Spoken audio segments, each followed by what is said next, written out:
Hello students, welcome to Adda 24/7 School. I'm Rebecca and in this video session I'm going to teach you a chapter which has been taken from the book Moments. This is the last chapter, chapter number 10. The name of this chapter is The Beggar, written by Anton Chekhov. So here in this video session we are going to cover the explanation of this and we'll learn all the hard words which will come in between, and here we are covering part 2 of this chapter. So first of all, before starting part 2 of this chapter, let us take the recap of part first. अभी तक हम लोगों ने क्या पढ़ा कि सर्गी नाम के एक एडवोकेट के पास एक बेगर आता है और वो बेगर आकर के उससे भीख मांगता है कि मुझ पर दया करो, मेरा सहारा बनो, और वो उसको बताता है कि वो एक स्कूल टीचर है. तो सर्गी उसे पहचान जाता है क्योंकि यही बेगर उसके पास पिछली बार आया था, तो वो एक स्कूल स्टूडेंट की कहानी बना करके आया था जिसको निकाल दिया गया है. तो सर्गी उसके ऊपर गुस्सा करता है और कहता है कि मैं तुम्हें जेल भेज दूंगा. तो वो डर की वजह से सच बोल देता है और कहता है कि मुझे जेल मत भेजो, मैंने आपसे झूठ बोला है और मैं झूठ बोलता हूँ क्योंकि मुझे अपनी ज़िंदगी चलानी है. सच बात तो ये है कि मैं रशियन क्वायर में गाना गाया करता था और मेरे पीने की वजह से मुझे वहाँ से निकाल दिया गया और अब मेरे पास करने के लिए कुछ भी नहीं है, इसीलिए मैं झूठ बोलता हूँ. तो सर्गी उसे कहता है कि तुम्हारे पास करने के लिए कुछ भी नहीं है. तो बेगर उसे कहता है तो मैं क्या करूं? तो सर्गी कहता है कि तुम काम करो. तो जो बेगर है वो कहता है कि मैं काम तो करूं लेकिन मैं काम क्या करूं? तो सर्गी उससे पूछता है क्या तुम्हें लकड़ी काटनी आती है? तो बेगर कहता है हाँ मैं लकड़ी काट लूंगा, लेकिन मुझे लकड़ी काटने के लिए कौन ही पैसे देगा? तो सर्गी उसको अपने घर पे काम पर लगा लेता है और उसको काम करने के लिए बोलता है. वो उसको अपने घर लेकर के जाता है, अपनी कुक ओल्गा से मिलवाता है और ओल्गा के साथ उसे लकड़ी काटने के लिए भेज देता है. ओल्गा उसको आकर के बताती है कि उसने सारी लकड़ियां काट दी हैं, जिसके लिए वो उसको ½ रूबल भी देता है खुश होकर के, और उसको ये भी बोलता है कि तुम्हारे लिए इसी तरह की जॉब मेरे पास है, तुम हर महीने आकर के मेरे लिए लकड़ियां काट सकते हो और पैसे लेकर के जा सकते हो. सो अब हम लोग पढ़ेंगे कि आगे की स्टोरी में क्या होता है, लकड़ी काटने के अलावा कैसे ये बेगर नोटरी तक पहुंच जाएगा. So let us begin. On the first of the month, the waif made his appearance and again earned ½ rouble. तो अब ऐसे ही होता है क्योंकि जो सोगी है उसने इस बेगर को ये बोल करके रखा है कि तुम हर महीने की शुरुआत में मेरे घर आ सकते हो और आ करके लकड़ियां काट सकते हो.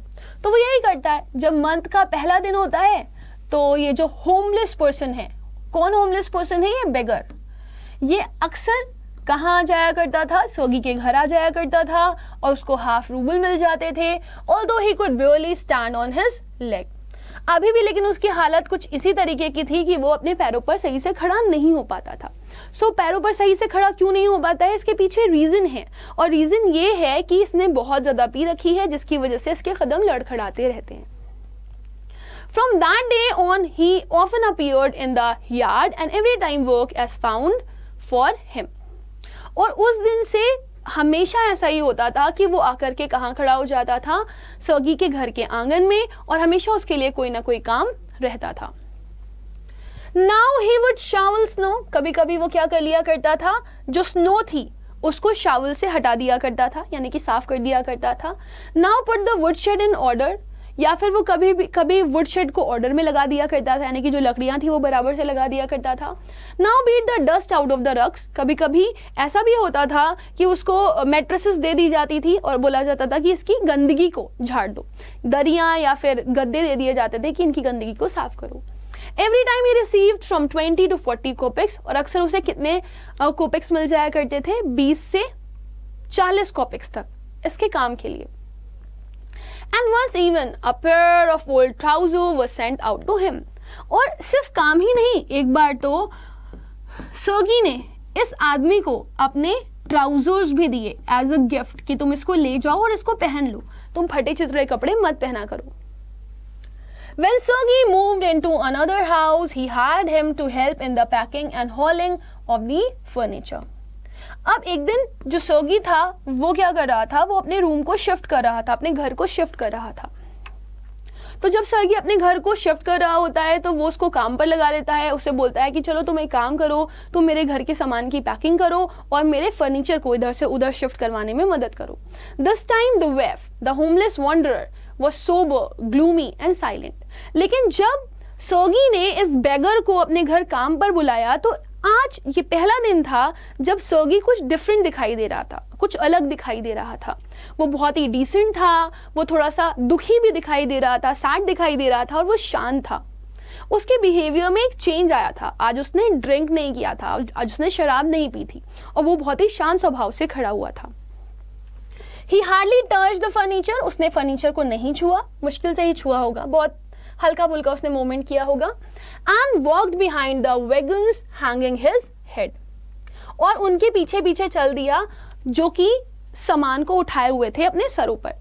Not even making a pretense of appearing busy, even वो ये भी दिखाने की कोशिश नहीं कर रहा था कि वो बिजी है, वो बिल्कुल भी ये एक्ट नहीं कर रहा था कि वो काम में लगा हुआ है, काम में अस्त व्यस्त है। He only shivered in the cold and became embarrassed when the carters jeered at him, और वो ठंड से कांप रहा था और उसको थोड़ा सा एम्बैरेसमेंट भी हो रहा था, उसको शर्मिंदगी भी हो रही थी, क्योंकि जो कार्टर्स थे, जो डिब्बे इधर से उधर भर रहे थे और इधर से उधर ट्रांसफर कर रहे थे, वो उसकी तरफ जियोड कर रहे थे, दैट मीन्स उसका मजाक उड़ा रहे थे। For his idleness, his feebleness and his tattered fancy overcoat, जिस तरीके से वो अकेला खड़ा हुआ था, जिस तरीके से वो कमज़ोर था, जिस तरीके से उसने फटे हुए अजीब तरीके के कोट पहने हुए थे जो ख़राब था लेकिन फैंसी था, कोट उसने पहना हुआ था। तो जो हुलिया था बेगर का, वो अजीबोगरीब था, जिसको देख करके जितने भी कार्टर्स थे वो उसकी तरफ हंस रहे थे और इसका मजाक बना रहे थे। After the moving was over, Sergei sent for him. तो अब यहाँ पर ये बताया जा रहा है कि जब ये सारा काम खत्म हो गया तो सर्गी ने इसको अपने पास बुलाया, राइट। तो इस पैराग्राफ में हमने क्या पढ़ा कि जब सर्गी अपने घर को ट्रांसफर कर रहा होता है तो उसका सारा सामान शिफ्ट होना होता है, जिसमें सर्गी इस बेगर को बुलाता है और काम करवाने के लिए बोलता है। लेकिन इस टाइम जो ये पर्सन है, इसका अपीयरेंस थोड़ा सा डिफरेंट दिखाई दे रहा है, क्योंकि ये आज शराब नहीं पिए हुए है, ये बहुत ही डिसेंट हालात में है, लेकिन अभी भी जो उसने कपड़े पहन रखे हैं वो बहुत ही गंदे हैं। लेकिन इसको चीज़ें समझ में आ रही हैं। जो लोग सामान इधर से उधर ट्रांसफर कर रहे थे वो इसका मजाक उड़ा रहे थे और उसको उसके लिए बहुत ही शर्मिंदगी हो रही थी। जब सामान ट्रांसफर कर दिया गया तो सर्गी ने इसको अपने पास बुलाया। Well, I am happy that my words have taken effect. खैर, मुझे खुशी है कि मेरे शब्दों का तुम्हारे ऊपर कुछ तो असर हुआ। He said, handling him a rouble, और उसने उसको एक रूबल उठा करके किसको दे दिया? बेगर को। Here is for your pens.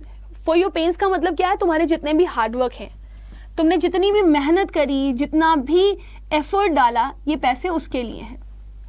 I see you are sober and have no objection to work. मैंने देखा कि तुम बहुत ही साधारण तौर पर यहाँ पर खड़े हुए थे और तुमने थोड़ा सा भी ऑब्जेक्शन शो नहीं किया काम के लिए। What is your name? तुम्हारा नाम क्या है? तो बताता है लश्कफ।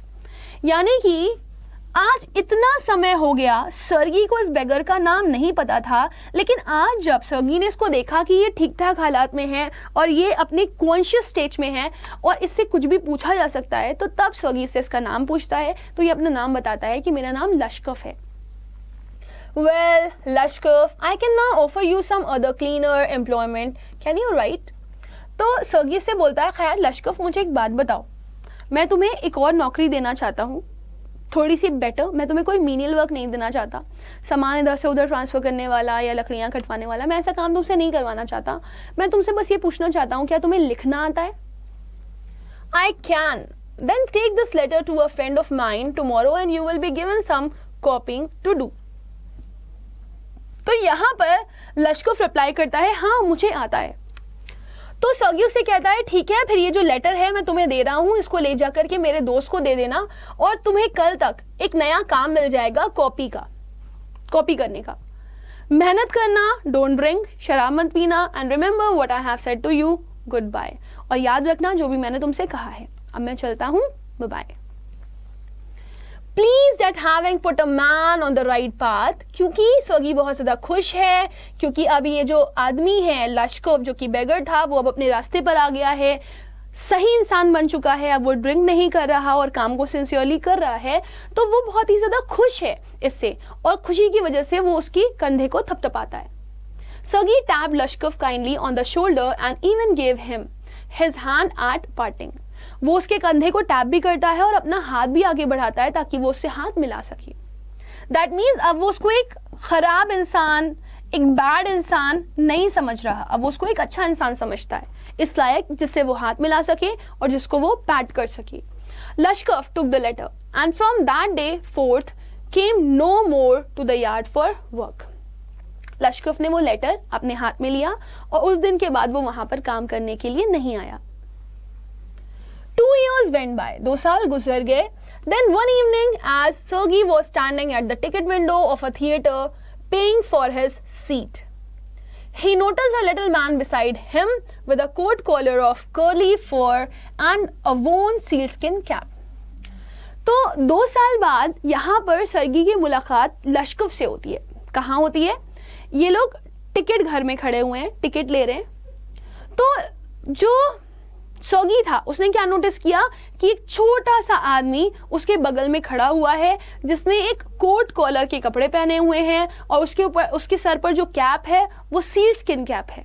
मतलब उसको देख करके ऐसा लग रहा था कि उसने अपने ऊपर पैसे खर्च किए हैं, एक्सपेंडिचर किया है, राइट. अब वो अच्छा कमा रहा है. तो जब इस टिकट विंडो पे सोगी लश्कफ को देखता है तो वो हैरान हो जाता है. This little individual timidly asked the ticket seller for a seat in gallery and paid for it in copper coins. ये जो छोटा सा आदमी था यानी कि जो लश्कफ था उसने बहुत ही साफ सुथरे तरीके से टिकट सेलर को बोला कि उसको एक सीट चाहिए, उसे गैलरी की सीट चाहिए और उसने उसके लिए उसको कॉपर कॉइन्स पे किए. कॉपर कॉइन्स आदि करेंसी जो कि उस समय पे इस्तेमाल होती थी रशिया में. तो उस समय जो रशिया में करेंसी इस्तेमाल की जाती थी might be made up of copper. Lushkoff, is that you? Cried Sergei. तो लश्कफ जब ये सारी चीजें देखता है और देखता है कि सर्गी लश्कफ को देख करके ये नोटिस करता है कि वो कितना ज्यादा सुधर गया है, तो वो जोर से चिल्लाता है, कहता है लश्कफ ये तुम हो. Recognising in little man his farmer would chopper. जब वो ये पहचानता है कि अरे ये तो वही आदमी है जो कि मेरे यहाँ लकड़ी काटा करता था. How are you? What are you doing? कैसे हो तुम और अब क्या कर रहे हो? How is everything with you? तुम्हारे साथ कैसा चल रहा है सब कुछ? सब अच्छा है ना? All right, I am a notary. मैं अच्छा हूं और मैं एक नोटरी हूं. तो नोटरी क्या होता है वो हम लोग देख लेते हैं. A notary is a publicly commissioned official who serves as an impartial witness to the signing of a legal document. तो जो नोटरी होता है वो एक ऑफिशियल पर्सनालिटी होता है जो कि डॉक्यूमेंट्स पे साइन करता है, लीगल डॉक्यूमेंट्स पे, और वो एक इम्पार्शियल विटनेस के तौर पर वहां पर काम करता है. तो ये अब एक नोटरी बन चुका है जो कि विटनेस के तौर पर लोगों के पेजेस को साइन किया करता है प्रूफ के तौर पर. Now and I'm paid 35 rubles a month. वो उसको बताता है मैं ठीक हूँ, मैं अब एक नोटरी बन चुका हूँ और मुझे इसके लिए 35 रूबल मिलते हैं. Thank heaven, शुक्रिया. That's fine. I'm delighted for your sake. ओ भगवान भला करे, कितना अच्छा हुआ तुम्हारे साथ, कितना बदल गए हो तुम, कितना अच्छा है, मैं बहुत खुश हूँ तुम्हारे लिए. I'm very very glad लश्कफ, मैं बहुत बहुत बहुत खुश हूँ. You see, you are my godson. तुम देख रहे हो, तुम मेरे लिए मेरे गॉडसन थे. मतलब भगवान ने तुम्हें मुझे मेरा बेटा बना करके भेजा था. गॉडसन कौन होता है? People who have pledged to help with his upbringing specially in a religious way. जब कोई किसी को जानता नहीं होता है लेकिन वो उसकी फोस्टरिंग करता है, that is known as the godson. In a sense I give you a push along the right path, you know. तो सर्गी बहुत ही खुश है लश्कफ की हालात को देख करके कि अब वो 35 रूबल कमाता है, और सर्गी कहीं ना कहीं ये सोच रहा है कि जो लड़का मेरे सामने खड़ा हुआ है लश्कफ, उसकी चीज़ों में बदलाव होने का कारण कहीं ना कहीं मैं ही हूँ. तो वो उसको बोलता है कि तुम मेरे लिए गॉडसन हो, मतलब भगवान के द्वारा भेजे गए एक बेटे जिसको मैंने पाल पोस करके इस लेवल तक पहुँचा दिया. मैंने तुम्हें एक सही रास्ता दिखाया, तुम जानते हो ना. Do you remember what a roasting I gave you? तुम्हें याद है मैंने तुम्हें कितना डांटा था जब तुमने मुझसे झूठ बोला था. I nearly had you sinking into the ground at my feet that day. Thank you, old man, for not forgetting my words. फिर बोलता है कि मुझे याद है कि कैसे तुम मेरे पैरों पर गिरे हुए थे उस दिन और मुझसे भीख मांग रहे थे, मुझे बहुत ही ज़्यादा गंदा लग रहा था। और आज तुम इतने ज़्यादा बदल गए हो, तुम इतने अच्छे इंसान बन चुके हो, तुम इतना कमा रहे हो, तुम अपने पैरों पे खड़े हो, मुझे तुम्हारे लिए बहुत खुशी है। शुक्रिया old man for not forgetting my words, तुम्हारा बहुत बहुत शुक्रिया कि तुमने मेरे शब्दों को भूला नहीं। मैंने तुम्हें जो भी अच्छी चीज़ें सिखाई उस रास्ते पर तुम चले और आज तुम एक अच्छे इंसान बन पाए हो। थैंक यू टू सेड लश्कर, लश्कर भी उसको बोलता है आपका भी बहुत बहुत शुक्रिया। If I hadn't come to you then I might still have been calling my self a teacher or a student to this day. वो सगी को बोलता है कि अगर मैं कभी आपके पास आया नहीं होता तो शायद आज भी मैं गलियों में यूं ही घूम रहा होता, भीख मांग रहा होता और लोगों को अलग अलग कहानियां सुना रहा होता कि मैं एक स्कूल टीचर हूँ, मैं एक स्टूडेंट हूँ जिसको निकाल दिया गया है। आज मैं जो कुछ भी हूँ वो आपने जो मेरे लिए किया उसकी वजह से हूँ। Yes, by flying to your protection, I dragged myself out of a pit. पिट का मतलब है एक गड्ढा, एक खाई। जिस खाई में मैं गिर रहा था, जो गलत काम मैं कर रहा था, उससे मैं बाहर निकल आया। आपने मुझे बहुत प्रोटेक्ट किया, मुझे अपने घर में नौकरी दी, उसके बाद मुझे एक नई नौकरी अपने दोस्त के घर पर दिलवाई, जिसकी वजह से मैं आज इस लायक हो पाया हूँ। ये बात सच है। आई एम वेरी ग्लैड इंडीड, मैं भी बहुत ज़्यादा खुश हूँ इस चीज़ के लिए। Thank you for your kind words and deeds, आपके जो अच्छे शब्द थे और आपके जो अच्छे कर्म थे उनके लिए बहुत बहुत शुक्रिया। I am very grateful to you and to your cook, मैं आपका भी बहुत आभारी हूँ और साथ साथ में मैं आपकी कुक का भी बहुत आभारी हूँ। तो सोगी is quite surprised. God bless that good and noble woman, लश्कर कह रहा है भगवान उस औरत का भला करे जिसने मेरे लिए इतना कुछ किया, वो इतनी अच्छी lady. You spoke finally then and I shall be indebted to you to my dying day. आपने इतना अच्छा किया और मैं आपका हमेशा आभारी रहूंगा मेरे आखिरी समय तक भी। बट स्ट्रिक्टली स्पीकिंग, अगर मैं साफ साफ बोलूँ आपको तो बात तो सही है, आपने मेरे लिए बहुत कुछ किया, मैं आज भी आपका आभारी हूँ, मैं मरते दम तक आपका आभारी रहूंगा। लेकिन मैं अगर आपको एक और बात सच बताऊँ तो ये आपकी कुक थी जिसका नाम ओल्गा है, उसने मुझे बचाया है, वो मेरे लिए एक जीवन दाता बनी है। Sagi was shocked. वो कहता है कैसे? How was that? When I used to come to your house to chop wood, she used to begin. वो शुरुआत करता है, वो कहता है जब मैं आपके घर आया करता था, मैं लकड़ियाँ काटता था। Oh, you sot! You miserable creature! There is nothing for you but ruin. तो आपकी जो कुक थी वो मुझे बोला करती थी कि मैं एक सॉट हूँ, मैं एक ड्रंकयार्ड हूँ जो कि हमेशा पीता रहता है, और वो मुझे एक मिजरेबल क्रिएचर बोलती थी जो कि सिर्फ परेशानी का सबब है। और फिर वो मुझे देख देख करके बोलती थी कि तुम्हारा कुछ नहीं हो सकता, तुम बस चीज़ें बर्बाद करोगे, तुम कुछ भी अच्छा नहीं कर सकते। And then she would sit down opposite me, और फिर वो मेरे फेस के उल्टी डायरेक्शन में बैठ जाती थी एंड ग्रो सैड, और फिर दुखी हो जाती थी, and look into my face and weep, और फिर वो मेरे चेहरे की तरफ देखती थी और फिर वो रोती थी। ओ यू अनलकी मैन, ओ तुम कितने बदकिस्मत इंसान हो, क्या होगा तुम्हारा। There is no pleasure for you, तुम्हारे पास कोई भी खुशी नाम की चीज नहीं है इस दुनिया में। And there will be none in the world to come, और कोई नहीं आएगा जो तुम्हें खुशियां दे सके। तो उसने मुझसे ये सारे शब्द बोले। जब मैं आपके घर लकड़ियां काटने के लिए आया तो उसने मुझे बहुत कुछ बोला, मुझे बहुत कुछ उल्टा सीधा बोला।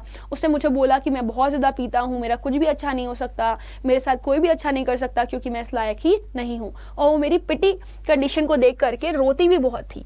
You drunk yard, you will burn in hell, वो कहती थी तुम पियक्कड़ इंसान हो और तुम्हें नरक में जला दिया जाएगा। ओह यू अनहैप्पी वन, ओह बदकिस्मत इंसान, नाखुश इंसान। And so she would carry on, और इस तरीके से मुझे बहुत सारे शब्द बोलती थी। इन दैट स्ट्रेन का मतलब क्या है, उसी स्पीड में, उसी स्ट्रेस में जो कि वो मुझे उल्टा सीधा बोलती थी, वो उसी तरीके से बोलती रहती थी। I can tell you how much misery she suffered, मैं आपको बता भी नहीं सकती उसने मेरी वजह से कितनी ज़्यादा परेशानियां झेली हैं। How many tears she shed for my sake, कितने आंसू उसने मेरे लिए बहाए हैं। But the chief thing was, लेकिन जो सबसे इंपॉर्टेंट चीज़ थी, जो सबसे डिफरेंट चीज़ थी, जो सबसे अलग चीज़ थी, she use to chop the wood for me, वो मेरे लिए लकड़ियां काटती थी। Although she was very very harsh with me, बहुत कठिन कठोर शब्दों का इस्तेमाल करती थी वो मेरे लिए, लेकिन उसने मेरे लिए लकड़ियां काटी। Do you know sir, I did not chop one single stick of would for you, क्या आपको ये पता है कि मैंने आपके लिए आपके घर में एक भी लकड़ी नहीं काटी है। शी डिड इट ऑल, सब कुछ उसने किया है. Why this saved me? Why I changed? Why I stopped drinking at the sight of her? I can't explain. कैसे उसने मुझे बचाया, ये सारी चीज़ों से मैं कैसे बच गया, मैं कैसे बदल गया, क्यों मैंने पीना छोड़ दिया, क्या उसने ऐसा कर दिया मेरे ऊपर जिसकी वजह से मैं इतना बदल गया, मुझे नहीं पता और मैं एक्सप्लेन भी नहीं कर सकता आपको. आई ओनली नो दैट, मैं जो जानता हूँ वो बस छोटी सी चीज़ है. Owing to her word and noble deeds, a change took place in my heart. उसके जो शब्द थे, जिस तरह के वर्ड्स वो मुझे बोला करती थी और जो उसके अच्छे कर्म थे जो वो मेरे लिए किया करती थी, I shall never forget it. उसने मेरे दिल में एक चेंज लाया, उसने मेरे दिल में जगह बदल दी. She set me right, उसने मुझे सुधारा है और मैं इस चीज़ को कभी भूल नहीं सकता. However, it is time to go now. हालांकि अब समय हो चला है, मुझे चलना चाहिए. There goes the bell. ये घंटी बजी. Lashkov bowed and departed to the gallery. और लश्कव पलटता है और फिर वो गैलरी की तरफ मुड़ जाता है. तो हमें क्या पता चला यहाँ पर कि जो सर्गी की कुक थी ओल्गा, उसकी वजह से ये जो बिहेवियरल चेंजेस देखने के लिए मिले लश्कव में, वो किसी और वजह से नहीं, वो सर्गी की वजह से भी नहीं, बल्कि वो उसकी कुक की वजह से थे. अगर वो इतने हार्श वर्ड का इस्तेमाल ना करती, अगर वो उसके लिए काम ना करती, अपने हाथों से उसकी खुद मदद ना करती, तो शायद कभी भी लश्कव बदल नहीं पाता. राइट? सो इस स्टोरी में हमें पता चला कि वो सर्गी को थैंक्स तो करना चाहता है क्योंकि उसकी वजह से उसने काफ़ी कुछ अपनी ज़िंदगी में बदलता हुआ देखा, लेकिन वो जो बदला है उसके पीछे का कारण सर्गी नहीं है बल्कि ओल्गा है. So with this, my dear student, we have come to the end of the story. But what we have learned here, we have learned that कि हम जब किसी के लिए कोई नोबल डीड करते हैं तो हमें उसको जताना नहीं चाहिए. कई सारे ऐसे भी लोग होते हैं जो बहुत अच्छे अच्छे कर्म करते हैं, लेकिन वो कभी हमें जताने के लिए नहीं आते कि हमने ये चीज़ आपके लिए करी है, लेकिन वो सामने वाले इंसान को खुद इफेक्ट करती है कि उस पर्सन ने मेरे लिए ये चीज़ करी. राइट? सो स्टोरी से भी हमें यही सीखने के लिए मिला कि अगर आप किसी के साथ कुछ अच्छा कर्म कर रहे हो तो उसे जताओ मत. वो चीज़ खुद सामने होती है इंसान के, और शायद वो किसी और के थ्रू कहीं और पता चल रही होती है. सो स्टूडेंट, आई होप कि ये स्टोरी आपको अच्छे से समझ में आई होगी और आपने यहाँ से काफ़ी कुछ लर्न भी किया होगा. और इसी तरह की वीडियोस अगर आपको चाहिए तो आप हमारे चैनल को सब्सक्राइब करिए, और अगर आपको सेशन अच्छा लगा है तो उसे लाइक करिए, सारे स्टूडेंट्स के साथ इसको शेयर भी करिए. Rest, I'm going to end this. Bye bye everyone and take care.